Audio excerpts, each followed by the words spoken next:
Hello students, कैसे हैं आप लोग। Welcome to Takshashila IAS academy. और जैसा कि देख रहे हैं कि मैं मॉडर्न का एक सीरीज चला रहा था। इसमें से 17वां सीरीज मैंने कल दिया था आपको, और आप लोगों के फीडबैक भी मेरे पास अच्छे आ रहे हैं। ठीक है। और मैंने कल भी बताया आप लोगों को कि अगर आप मेरा जो सीरीज है उसको देखेंगे तो गवर्नर जनरल से सीधे आपको 6 से 7 क्वेश्चन का बेनिफिट हुआ है। क्योंकि पूरा तो मैं कर भी नहीं पाया था, लेकिन जितना भी मैं किया हूँ यानी चेम्सफोर्ड से पहले वहाँ तक में आपके कम से कम तो 6 क्वेश्चन सीधे सीधे क्वेश्चन आए हुए हैं। ओके, चलिए नेक्स्ट देखते हैं, आगे देखते हैं हम लोग। लॉर्ड चेम्सफोर्ड का समय है कब से कब तक, तो समय है 16 से 21 ईस्वी तक। इस समय में क्या क्या बातें हुई, तो लखनऊ का कांग्रेस अधिवेशन हुआ 1916 ईस्वी में। ठीक है। और इस सम्मेलन में क्या क्या बातें हुई, तो इस सम्मेलन में 2 बातें हुई। एक नंबर 1, नरम और गरम दल दोनों एक हो गए, यानी लिबरल और एक्सट्रीमिस्ट दोनों एक हो गए। तो यह अलग कब हुआ था, 1960 में सूरत का विभाजन हुआ था, और सूरत के विभाजन से दोनों अलग हो गया।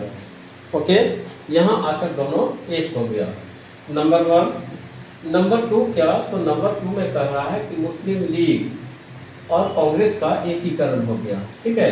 तो मुस्लिम लीग का गठन हुआ था कब, 1906 में, और इसको 1909 में आरक्षण दे दिया गया था।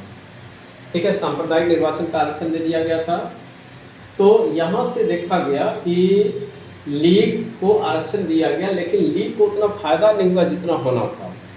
दूसरी बात यह है कि सेकेंड वर्ल्ड वार, ये फर्स्ट वर्ल्ड वार इसमें चल रहा है, और इस समय कांग्रेस ने सरकार को समर्थन दिया नहीं, लीग से समर्थन मांगा जा रहा है। ठीक है। और लीग ने कुछ शर्तें रखी कि अगर प्रथम विश्व युद्ध में आप तुर्की को जीत भी लेते हैं तो तुर्की का डिवीज़न आप नहीं कीजिएगा, क्योंकि तुर्की में मुसलमानों का खलीफा बैठा हुआ था, और मुसलमानों को इससे क्या था कि वहाँ से लगाव था, अतिशय लगाव था।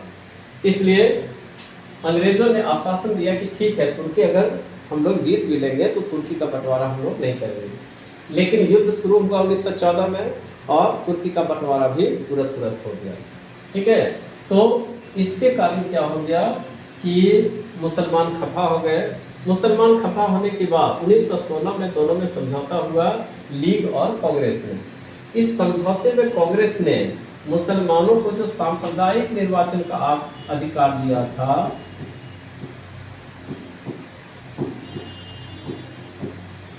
सांप्रदायिक निर्वाचन का जो अधिकार दिया था, वह सांप्रदायिक निर्वाचन के अधिकार को स्वीकार कर लिया कांग्रेस ने। ठीक है। कांग्रेस की ओर से तिलक ने, कांग्रेस की ओर से तिलक ने, और लीग की ओर से एमडी जिन्ना ने इसको स्वीकार किया। ओके, इसलिए नरम दल और गरम दल का एकीकरण हो गया। नेक्स्ट हम लोग देखते हैं कि दक्षिण अफ्रीका से स्वदेश वापसी के उपरांत गांधी जी ने 1916 ईस्वी में साबरमती आश्रम की स्थापना की। साबरमती आश्रम की स्थापना 1916 में की।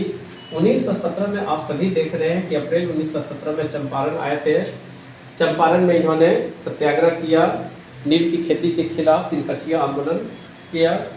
ठीक है, उसमें सफल हो गए।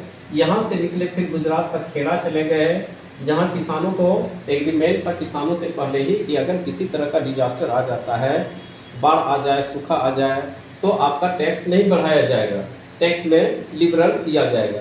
लेकिन यहाँ पर टैक्स बढ़ा दिया। यहाँ पर भी गांधी जी गए, यहाँ पर भी इन्होंने जीत हासिल किया। फिर अहमदाबाद का कॉटन टेक्सटाइल मिल है, वहाँ पर भी सत्याग्रह हुआ, गांधी जी यहाँ भी जीत गए। ठीक है, इसलिए रातों रात गांधी जी स्टार बन गए। चंपारण से लेकर लगातार इन्होंने जीत हासिल करता चला गया। ओके, नेक्स्ट फिर हम लोग देखते हैं शिक्षा व्यवस्था में सुधार के लिए 1917 में सैडलर कमीशन का गठन किया गया। इसलिए लगातार आप शिक्षा पर देख रहे हैं, वुडी स्पेस देखिए, हंटर कमीशन देखिए, रैले कमीशन देखें, फिर सेडलर कमीशन है।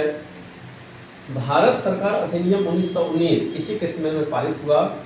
बाल गंगाधर तिलक की मृत्यु इसी के समय में 1 अगस्त 1920 को हुई। और इसी डेट से भारत में क्या हो गया कि इसी डेट से हमने असहयोग आंदोलन यानी नॉन कॉपरेशन मूवमेंट भी हमने शुरू किया। इसी के समय में तृतीय अफगान युद्ध हुआ। एसपी सिन्हा, जिनको कि 1909 में गवर्नर जनरल के काउंसिल में पहला लॉ मेंबर बनाया गया था, यानी प्रथम भारतीय जिनको गवर्नर जनरल के काउंसिल में नियुक्त किया गया था, भारत के गवर्नर पद पर नियुक्ति इसी के समय में हुई। गवर्नर बनने वाले में प्रथम भारतीय थे। 1919 का रॉलेट एक्ट इसी के समय में पारित हुआ और अमृतसर में इमरजेंसी लगाई गई, मार्शल लॉ लगाया गया। प्रसिद्ध जालियांवाला बाग हत्याकांड भी 13 अप्रैल 1919 को इसी के समय में हुई। और इसी के समय में 1916 में पुणे में डी.डी. कर्वे ने, धोधो केशव कर्वे ने पहली महिला विश्वविद्यालय की स्थापना की थी। ओके।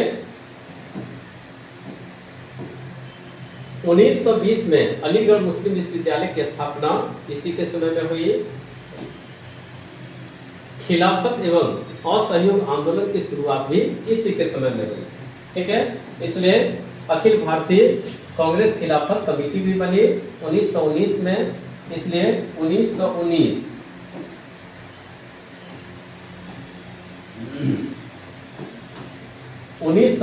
में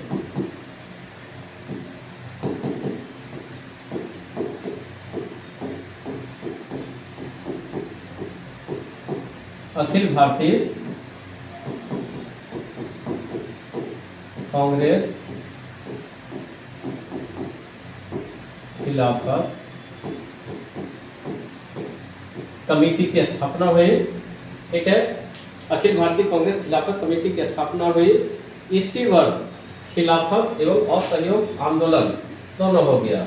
इसलिए 1919 में अखिल भारतीय कांग्रेस खिलाफत कमेटी बनी। इसका प्रथम अध्यक्ष गांधी जी को बनाया गया और इसके बाद 1 अगस्त 1920 में असहयोग आंदोलन की शुरुआत हो गई। यह आंदोलन 5 फरवरी 1922 तक चला। 1922 में यह समाप्त हो गया। ओके, आप लोग लॉर्ड चैम्सफोर्ड को पढ़िए। लॉर्ड चैम्सफोर्ड से आपका एक क्वेश्चन आता है। ठीक है, इसलिए इसको अच्छी तरह से आप लोग पढ़िए। Thank you, good night.